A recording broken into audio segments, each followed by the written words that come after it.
Leaving prison after 3 years and finally tasting the liberty, only to find out soon that her liberty had a sour taste. First, anti-royalists wanted her dead. And like that wasn't bad enough, even the people who wanted for her to live had their own agendas.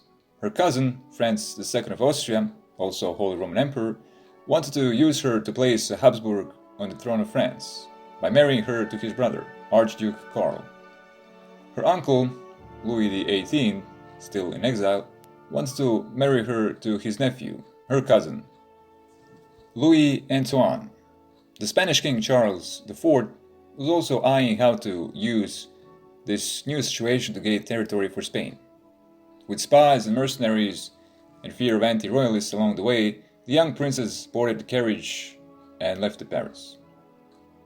Louis XVIII managed to send her letters, expressing her late father's wishes that she should marry a spouse of his choosing. He also sent a letter on August 21st, a few months before she was released, a letter to Franz II, thanking him for saving his niece, and expressing his hope that she will be sent to Rome to live with her father's and his aunt. Maria was also kind of hoping to be sent to Rome. One of the spies following the carriage, almost comically, was Tuscan ambassador Carletti, in the service of Ferdinand III, Grand Duke of Tuscany, brother of Franz II. In a letter dated January 12, 1796, U.S. Minister to France sent a letter to congressmen, saying how the French government was outraged with what they perceived to be Carletti's aggressive and unwarranted behavior in his attempts to visit the unfortunate daughter of late Louis XVI. In January 1796, the young princess, traveling the same road her mother took some 26 years earlier, finally reached Hofburg Palace, imperial palace of the Habsburg dynasty. The arrival to Vienna also coincides with the mythification of the princess. Rumors started about she escaping the prison when a guard fell in love with her. Another one said that her brother was replaced by a lookalike, and they agreed to meet in Vienna. Soon a French novel was published that had its main character, the young Queen of France, who changes places with the servant girl and wears a veil to hide her identity. Even English ambassador expressed that there was something mysterious about the exchange of the young princess. Franz II banished most of her French companions to try to influence her and get her on his side, and marry her to his brother, but she had no interest in doing that. She even received some money from her late father, which she used to help some of the people that fled from France. In early 1798, Louis XVIII received word from Tsar Paul that the French court in exile is welcome to establish itself in Jelgava, on the Baltic Sea, in modern-day Latvia. He urged Emperor Francis II to let Maria marry his nephew. With Napoleon in Egypt experiencing defeat by the hands of Lord Nelson, European rulers saw a glimpse of hope for restoring the Bourbons. Francis II decided he would allow Marie to leave for her uncle's new court in the Baltic. On June 10, 1799, she married her cousin, Louis Antoine. With Napoleon seizing power in France, he soon began a second campaign to Italy. In 1800, Louis Antoine decided to join the war on the side of the Second Coalition against Napoleon. It was a short campaign which made Napoleon seem invincible. On January 20th, 1801, Tsar Paul ordered Louis XVIII to leave Russia immediately.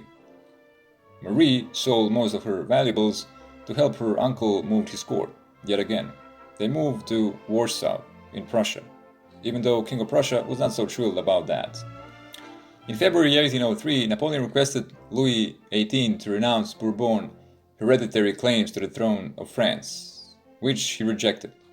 On April 25th, the French Senate passed a new law, again permitting hereditary monarchy, allowing Napoleon to proclaim himself hereditary Emperor of the French on May 18th the same year.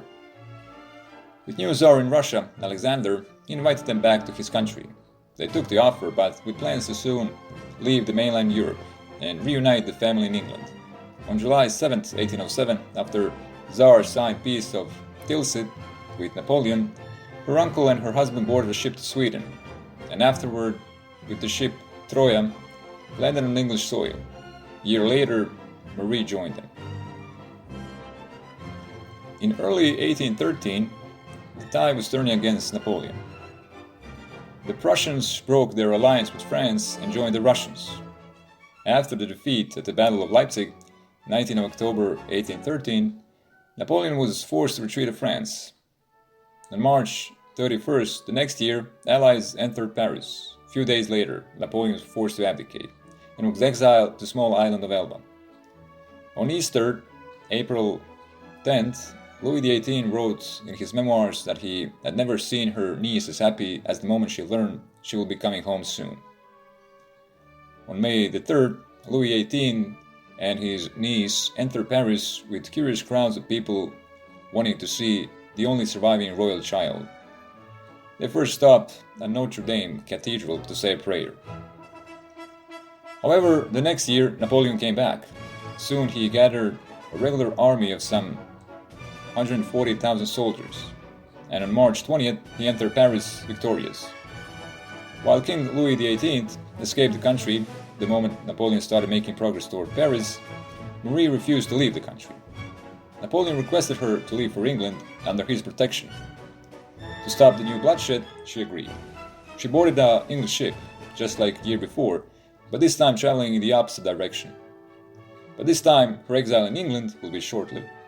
On 18th of June, Napoleon was dealt final defeat, the one that would send him to a small island in the Atlantic, St. Helena. It was agreed that France would pay huge war reparations to the Allies. Representatives of the Austrians, Italians, and Dutch governments retrieved artworks took by Napoleon from their countries years before. The French royalists decided to be less forgiving this time around, executing many members of the revolution, as well as Napoleon's former high-ranking officers. By 1824, it was clear that King Louis XVIII's health was deteriorating. Suffering from gout and even gangrene, he was having difficulty breathing. However, he managed to bring back France in a strong position. Fiscal and military sound France was to be his legacy.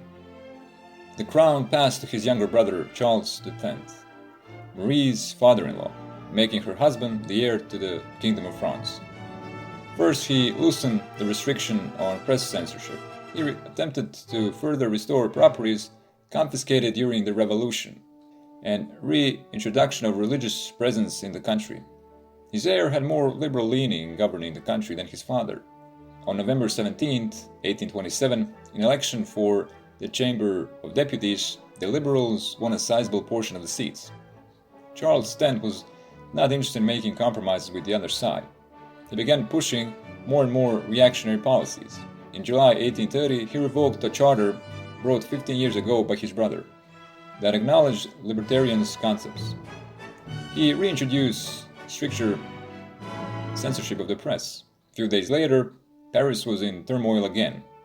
Men and women refusing to work, windows being shattered, gunfire and barricades on the streets. The event known as July Crisis. On July 31st, Charles X retreated to Versailles with some 4,000 soldiers by his side. On August 2nd, Charles X was forced to abdicate. After his father, her husband and heir to Charles X, put his signature down, relinquishing their hereditary rights to the throne in favor of Henry, Duke de Bordeaux, from Cadet dynasty. Some historians would argue that technically she was a queen for 20 minutes, between the abdication of her father-in-law and her husband.